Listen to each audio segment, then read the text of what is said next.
Salut, prieteni! Un final de partidă pe Balta Piteasca 2. Astăzi de Flori. Hai să vedem și ce pește am prins.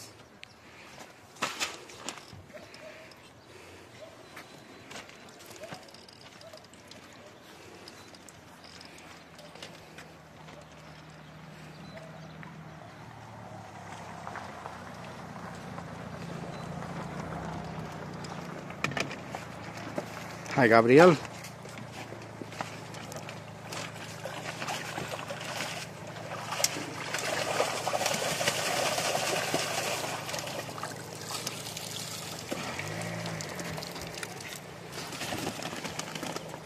Să vedem surpriza pentru câteva ore.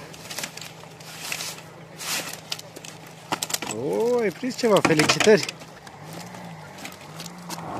Felicitări, felicitări! Ca și nadă, astăzi am folosit... Stai mai jos, mai jos te rog. Am folosit un amestec de cânepă și făină de pește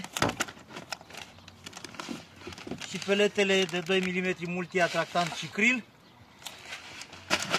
Iar ca momeală, waftersurile de 6-8 mm, porumiere și krill tutti frutti frumigen. Până data viitoare, fie întinse!